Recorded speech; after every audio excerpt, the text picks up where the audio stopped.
Salam alaikum. Dans cette vidéo là, je vais faire un petit rappel algorithmique qui va jouer un rôle très important avant d'entamer la programmation en C++ ou la programmation dans n'importe quel langage. Bien entendu, un algorithme généralement il est destiné à résoudre un problème donné. Donc vous avez un problème.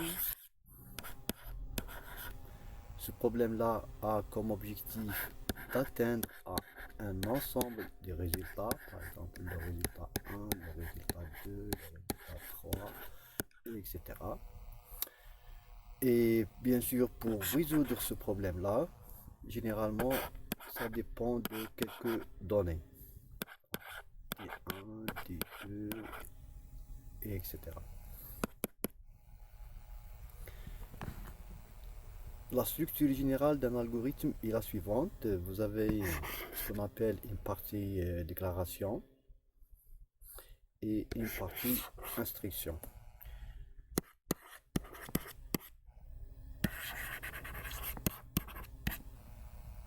Et généralement, on commence avec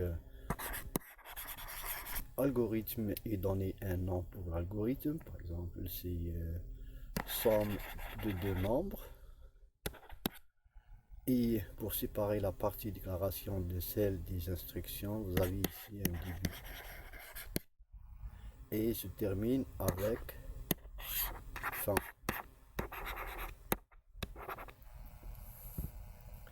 Donc au niveau de la partie déclaration, vous devez déclarer un ensemble des constantes, l'ensemble des instructions à utiliser, des variables à utiliser pour résoudre le problème en question, déclarer des types qui ne sont pas prédéfinis, etc. Maintenant, si pour simplifier, si je veux calculer la somme de deux nombres n1 et n2, et le résultat, ça sera somme, je dois déclarer au minimum des variables n1, n2 et la même chose avec la variable somme. Donc ici, vous pouvez déclarer des constantes, des variables et même des types à utiliser. Donc pour le problème en question, je dois déclarer n1, n2 et somme, qui sont de quel type ces variables là. Ça dépend de ce que vous êtes en train de faire. Si je suppose qu'il s'agit des réels, donc je vais mettre le type réel. Et maintenant au niveau de la partie instruction, qu'est-ce qu'il faut faire pour calculer la somme de deux nombres n1, n2? Bon, première des choses, vous devez connaître les valeurs de n1, n2 et ceci se fait avec l'instruction dire n2. Une fois que vous avez la valeur de n1 et la valeur de n2 grâce à l'instruction dire, alors vous pouvez calculer le résultat de la somme. Donc somme reçoit quoi? Tout simplement l'expression arithmétique n1 plus n2. Maintenant, le résultat il est calculé. Il vous reste juste à afficher le résultat au niveau de l'écran. Et ceci se fait avec l'instruction écrire quoi la somme égale quoi la valeur qu'on vient de calculer dans somme. Donc ça c'est un minimum pour découvrir le monde de l'algorithmique. Et bien entendu vous pouvez ici ajouter un message pour demander à l'utilisateur qu'il doit donner de valeur n1 les deux entiers ou de réels. Donc ajouter écrire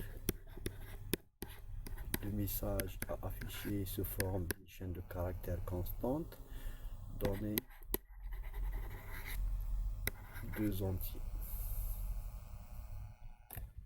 Généralement, il y a aussi une phase très importante pour vérifier si un algorithme fonctionne ou non. Il s'agit de ce qu'on appelle le déroulement de l'algorithme. Et ce déroulement consiste à afficher ou dessiner le contenu de l'écran, c'est-à-dire ce que vous aurez comme affichage, et de l'autre côté, qu'est-ce que vous aurez au niveau de la mémoire. Le contenu de la mémoire, c'est toutes les variables qu'on vient d'utiliser. Notez bien ici qu'on vient d'utiliser pour notre exemple N1, N2 et somme. Et vous allez commencer le déroulement à partir de la première instruction. Donc la première instruction, c'est écrire quoi. Donc vous allez afficher ce qui est entre parenthèses au niveau de l'écran. Donc le message tel qu'il est donné 2 sera affiché à l'écran. Et vous allez passer à l'instruction suivante, lire N1 et N2. Et ceci nécessite de taper deux valeurs, une pour N1 et une pour N2 à partir du clavier. Et tout ce que vous allez taper à partir du clavier sera affiché à l'écran. Par exemple, c'est 8, N1 c'est 8, 25, espace, par exemple, 10 et demi. En validant avec entrée, la première valeur elle sera chargée dans la première variable N1. Donc ici vous aurez 8,25. Et la deuxième valeur elle sera chargée dans la deuxième variable à lire. Et donc ici, au niveau de la mémoire, vous aurez 10 et demi. Et on a terminé avec cette instruction. On passe à l'instruction suivante. C'est l'instruction d'affectation qui consiste à calculer ce qui est dans la partie à droite et charger la valeur de ce résultat dans la variable que vous avez dans la partie à gauche. Donc N1 c'est 8,25 plus N2 10 et demi. Le résultat ça sera combien? 18,75. Et on a terminé avec l'exécution de cette instruction. On passe à la dernière instruction, c'est écrire, qui consiste à afficher ce qui est entre parenthèses. Et là, vous avez deux éléments à afficher. Donc la somme égale et la valeur qui se trouve dans la variable somme, qui est celle-là, 18,75. Donc ça, c'est un exemple qui vous permet de décrire brièvement et superficiellement la notion algorithmique, sauf que il est possible d'avoir les différents types de variables selon le problème à résoudre, ainsi que les différents types d'instructions que vous pouvez utiliser pour résoudre le problème en question. Donc on vient de voir lire et écrire, qui vous permet de dialoguer avec la machine. Donc lire, généralement, c'est pour lire les données nécessaires à fournir pour résoudre ou décrire le problème en question. Et écrire, généralement, c'est pour afficher les résultats et même pour aussi améliorer le dialogue entre l'utilisateur de votre programme ainsi que la machine. Au niveau des instructions, il y aura aussi par la suite l'instruction si sinon, si seulement, le switch, les boucles.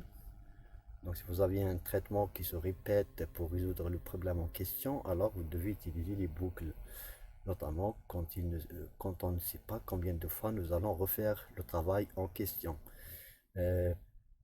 Il y aura aussi quoi comme instruction? L'instruction pour les boucles tant que, etc.